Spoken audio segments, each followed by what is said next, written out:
Hey everyone, and welcome back to Explore Van UK, the channel where we dive into the best gear, tech and travel companions built for your next adventure. Today we're checking out something brand new, the Engwe L20 3.0 Pro. This is Engwe's latest take on the popular utility e-bike, and they've packed it with even more torque, longer range and some seriously slick design upgrades. So stick with us to find out why this could be the ultimate e-bike for life on the road.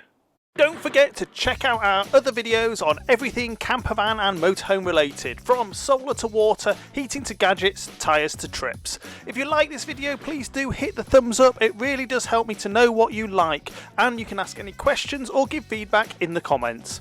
If you want to make sure you don't miss any of our future videos, please hit the subscribe button, and clicking the bell will give you a notification when a new video goes live. Finally, if you do decide to hit the thumbs down, it would be great if you could also leave a comment so I'd know what you didn't like. Here we've got the Engwe L20 3.0 Pro. It's the ultimate budget-friendly adventure bike. Can it keep up with the bigger names? And is it actually worth your hard-earned cash? Stick around, because we're taking it for a spin, testing out the features and seeing if the L20 3.0 Pro deserves a spot on your next road trip. Let's get on with it. Before we take it for a ride, let's look at what makes the L20 3.0 Pro different. The first and probably most important thing is here. That mid-drive motor. Unlike hub drive motors that sit inside the wheel, a mid-drive motor is placed right at the bike's crank, the same spot where your pedals are. And that makes a huge difference. First, power and efficiency. Because the motor works with your bike's gears, it gives you better torque for climbing hills and smoother assistance on flat ground. You get more range from the same battery, meaning longer rides and fewer recharges. Second, balanced and handling. With the motor placed in the middle, weight is centred and low, giving you a natural ride feel and better stability, improving control on tricky terrain. Thirdly, there's easy maintenance since the wheels stay standard. Punctures and tyre swaps are quick and familiar, with no motor in the way, meaning less hassle. And finally, performance you can feel. Mid-drives respond to your pedalling faster, so it feels more like riding a regular bike, just with super legs. So if you're tackling hills, mixed terrain, or just want a more natural ride, a mid-drive e-bike might be the perfect choice. But that's not the only key feature, so let's have a look at some others. It's folding and has full suspension, giving compact storage and super smooth ride. Its step-through design makes it ideal for anyone. It has an 8 amp super fast charging system. It's got anti-theft GPS tracking and alarm built in. And then the usual features we'd expect from Engwe: puncture-proof tyres, Shimano 7-speed gear set, load-lugging rear rack, hydraulic disc brakes and a comfy saddle. And of course, it's fully UK and EU compliant, meaning there is no risk of your pride and joy getting confiscated by the authorities. Plus, it's available in the matte black we've got here, or a champagne gold.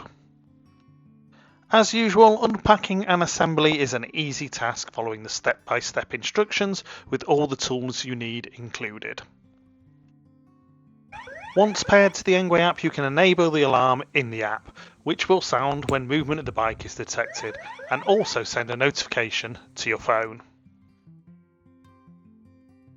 The app can also be used to lock and unlock the bike, activate the lights, or provide its location using GPS. To show how compact it is when folded, here it is in the boot of a Fiat Panda, and the task of unfolding and getting it ready to ride is an easy one.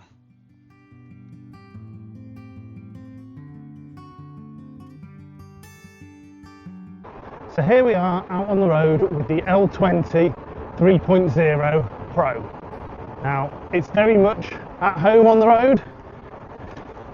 There's only semi-rugged tyres, meaning it's nice and smooth with low rolling resistance. The full suspension takes out all the lumps and bumps that we're used to on UK potholed roads. And the hydraulic brakes mean that we can safely stop even in reasonably damp conditions that we've got today. I'm riding in assistance level 5, so coming up this hill here The motor's helping me out. I'm in the highest gear, but it's still a breeze to get up to the top.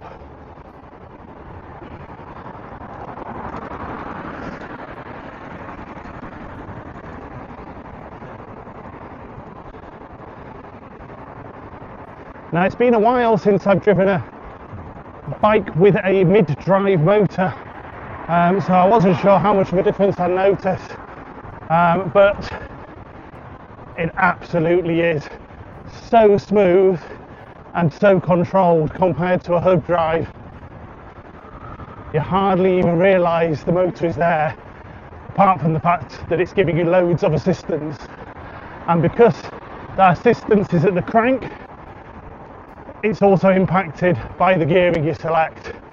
So if you are on a really steep hill and want to drop those gears to give yourself a bit of a workout, but with that power assistance as well, the power assistance is also ratioed down, which is a great help, giving you more torque when you need it.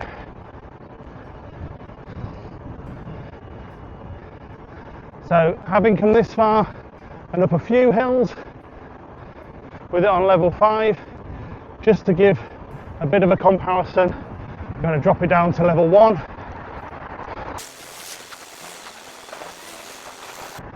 So whilst it's marginally more difficult, got a hill coming up, I'm going to carry on going, and yet for this one I'm going to drop down the gears a little bit to give myself a bit of assistance going up, but it also gives that motor the same assistance. So even though I'm on level 1 using a very low amount of battery, I can still easily get to the top of this hill with very little effort from me. And then the other side, back up to 7th gear, still assistance level 1, and I can power away nicely. So the L20 3 Pro is definitely a refined bike to ride. There's no rattles, no clunks. As I said, that motor is so smooth and quiet, being on a mid-drive. You can't even tell it's there. So if you're passing people, they wouldn't even know you were using an electric bike. In actual fact, the smoothness and the gearing of the bike means that I'm now exceeding the speed limit for the motor assist with very little effort, which is unusual for a folding, rugged bike like this. It just goes to show how well it's built and designed for on-road use. We will be trying it out shortly off-road as well, so we'll see if it performs as well there as it does on the road. That little hill there, my speed dropped, so that motor kicked in nicely to get me going as I reduce speed to go over the roundabout.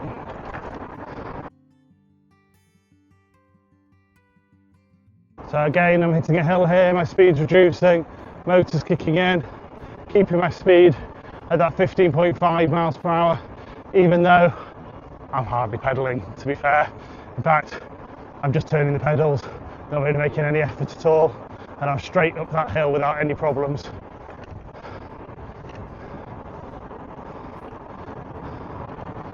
Gotta say, for an on-road performance, so far, the L20 3 Pro really is my choice for smoothness and ease of use.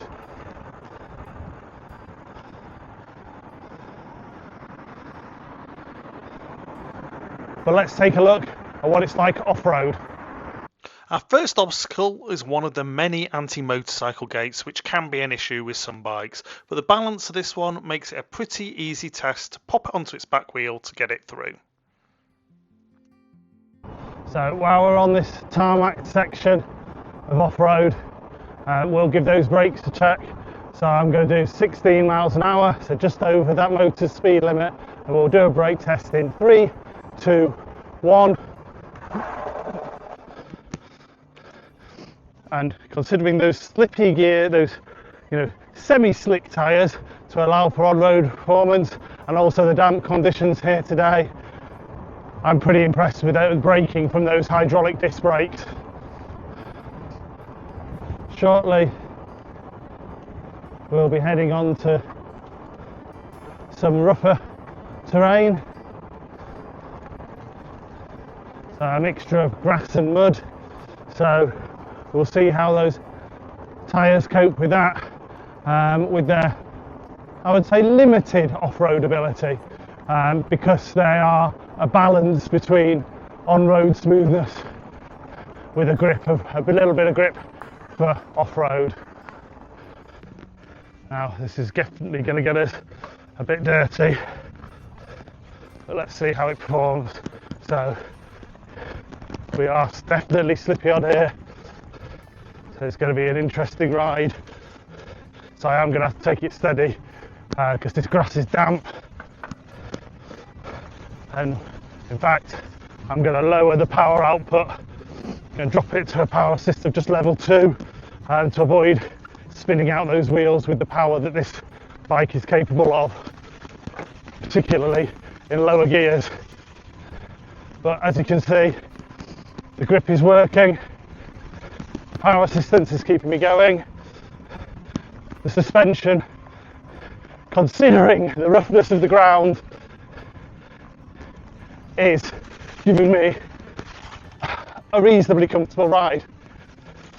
It is not entirely designed for this kind of terrain. Leave it on power assist level 2. In fact, no, I'm going to drop it to level 1, because for things like that corner, too much torque, too much power at the higher levels can be nearly as much of a problem as not enough.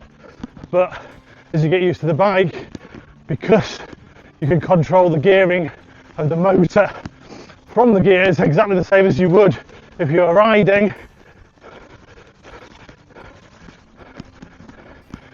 it's actually a lot better than if this was a hub motor.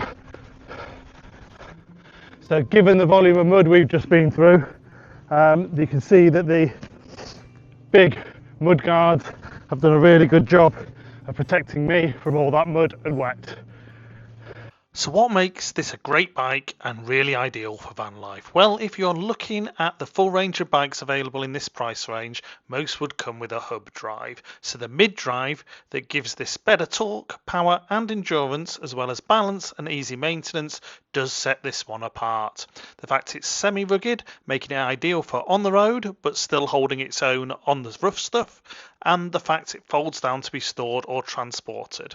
Plus, the added safety features of a built-in alarm and GPS tracking to help keep it safe. All in my book make it an ideal on-the-road companion. Thanks for watching our video, and as always, if you have any questions or feedback, please pop them in the comments below. If you find the video useful, please like, share and consider subscribing.